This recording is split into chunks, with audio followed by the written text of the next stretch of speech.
We're not all autistic. The phrase I am or we are all autistic or some variation has been heard uttered by Dave down the pub all the way to world famous comedian Jerry Seinfeld. It appears to me that the numerous non-autistic people I have heard uttered this phrase do not do so out of any ill will or negative intentions. On the contrary, there tends to be an inclusive quality to their sentiment. Yet, while I do not believe this trope is a particularly damaging one, I do consider the flippancy of its use undermines the experiences of many autistic individuals. It is a phrase born out of the Dunning-Kruger effect, where one's confidence supersedes their knowledge.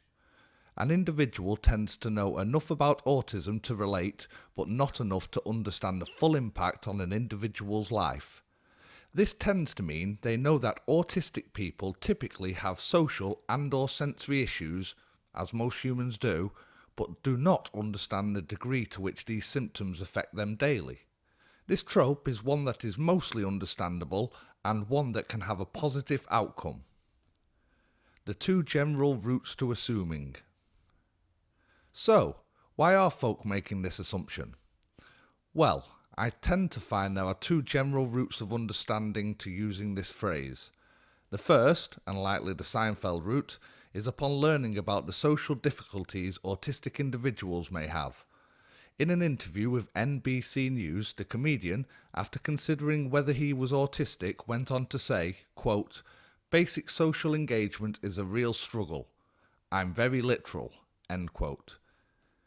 In fairness to Seinfeld, this may not be the extent of his knowledge on autism, but he hardly expands, and this simplification is markedly common once somebody learns about social issues within autism and begins considering their own. We have all had social issues and commit faux pas and the like, some more than others. Outside of the norm, reasons for asocial behaviour can be numerous.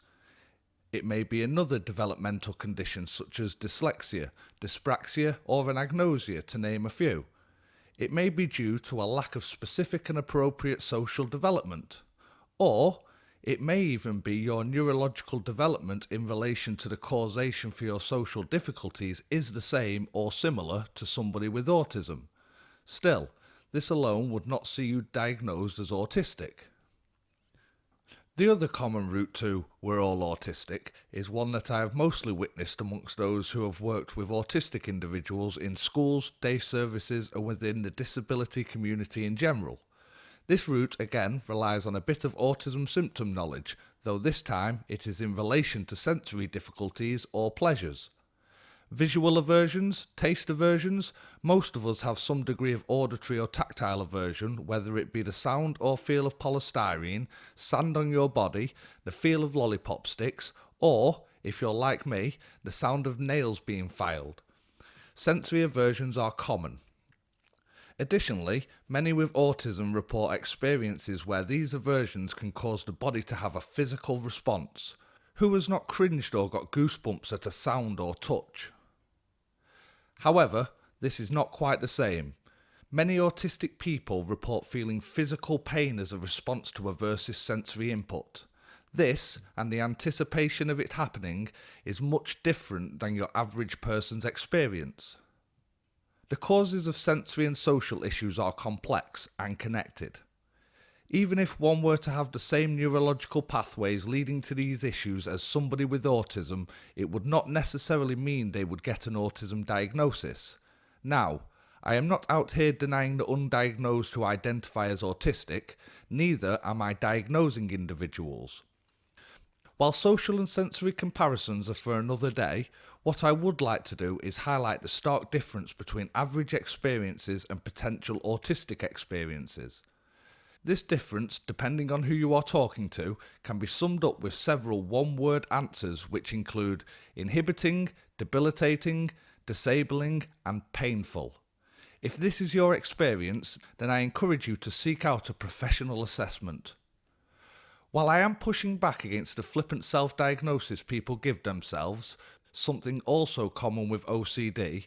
At the same time, I encourage folk who do this to retain that level of understanding and to further their empathy of the autistic experience by reading or listening to people on the spectrum.